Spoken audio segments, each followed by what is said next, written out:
all of it, but there's money that would go to community colleges. And does that change anything? Does it help much? So there has to be a vote in the local community.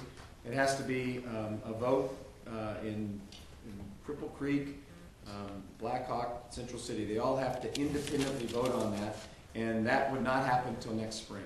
Okay. So if they vote and all three of them happen, let's assume for the purpose of argument they all three vote and they all three pass it, then we would begin to see revenue from that for community colleges, I think at the beginning of our next fiscal year.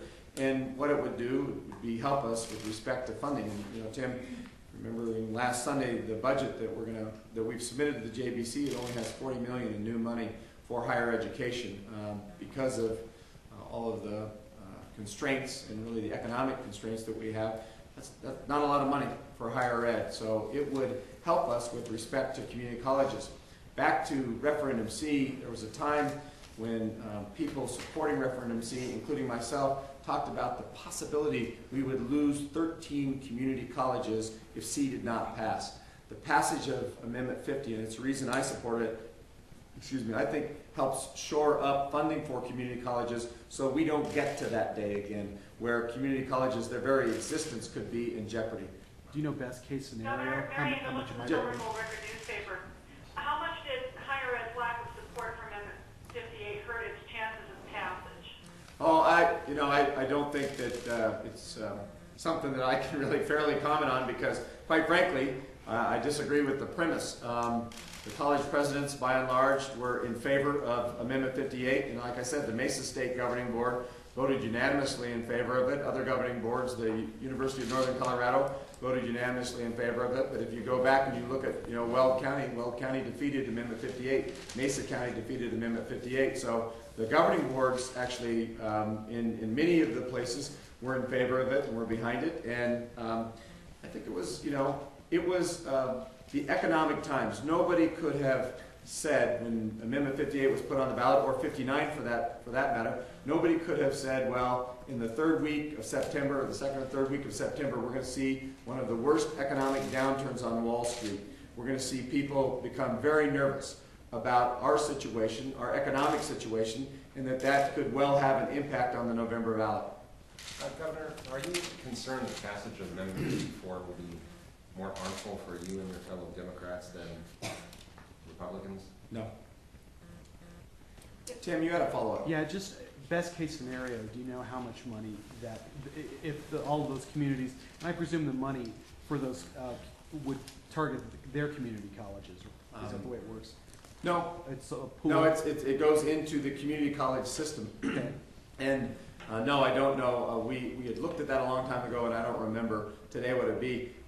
They actually don't have to go to a $100 betting limit, so you'll have to wait and see if they vote a positive way, if they go to the $100 limit. Those are all big ifs along the way. But what I can tell you is it's significant money given how we fund higher education. Government? Yeah, can you explain whether you'd be open to a position in an Obama administration? I have a great job. I love my job. As they should have been, there was discussions about people working on transition, and there have been, I think, a lot of conversations about who might go where. I haven't talked to anybody, and nobody has talked to me. I have developed a relationship with Barack Obama, and I think that relationship is going to help us in Colorado, with me as the governor here, him as the president, to really forge this partnership. And beyond that, I'm not going to comment. Why is Barbara O'Brien saying you're leaving? She's measuring the drapes. I know 59 wasn't yours, but the issue it was trying to go after, is that something you think obviously still needs to be addressed in some way? And is it? I think is that dead for a while? No, I don't think it's dead. I think we have to think about how we look at the constraints. It's really interesting. The people of this state, and they're right. They're right to want us as elected officials, as the governor, the state senate, the state house. They want us to be frugal. They want us to ensure that we're efficient with the taxpayer dollar. And there are, those constraints are in place to do that. The problem is we have things that just work at cross purposes. And if you think about Amendment 23 in Tabor and the Gallagher Amendment, those are 3 different constitutional amendments that wind up making it very difficult for us to do some things. This whole conversation about transportation funding, we're going to go back to Sunday's budget. We did not slash transportation funding in the budget. The federal government slashed the money flowing into transportation, and then the way we fund transportation is the spillover from the 6%. So if you don't grow beyond 6% in your revenue, then transportation does not get funded. It's just the mechanics of it. It's not something that we decided. And the problem here is that if we continue with those constraints in place, that we have these really big issues like transportation that somehow we still have to solve. And so, Charles, I think that as we go forward, we have to ask this question: what do we do about these constitutional restraints that can make it very difficult for us to tackle some of the bigger issues, higher education and transportation among them? Well, that brings up a good follow-up then. Is that where you focus on to try to kill 2 birds? I mean, focus on the transportation side of things to shore up money for Well, that? I do think that we have to focus on transportation going forward. Quite frankly, I think our focus has to be what the national focus should be, and that's creating jobs. How do we create jobs in this economy? Now, the good news is we have demonstrated how you can actually create jobs with a different energy policy.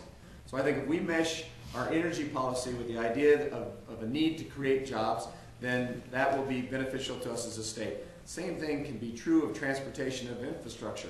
And Senator Obama talks about infrastructure this way, as being able to repair the infrastructure in this country that has, in many respects, not been given the sort of attention that it should, and in doing so, create jobs. And we think that that's the right way to talk about both energy policy and transportation. Bernie? Governor, do you foresee something like Amendment 59 coming back in 2006, or when you say we have to think about how we live with it, do you see the present situation? No, I think we have to continue to think about how we look at the Constitution and we somehow change the way the restraints operate at cross purposes. It's always been clear to us that the people of this state like many of the aspects of Tabor. And I, for one, believe it is right for us to be able to vote on any kind of a tax increase, that's the right thing in this state. But there are some other effects of Tabor in 23 in the Gallagher Amendment that I think Amendment 59 was trying to get at, and at the end of the day, it went down, it failed, but we have to continue to think about how we lift some of those restraints to really remove the worst effects.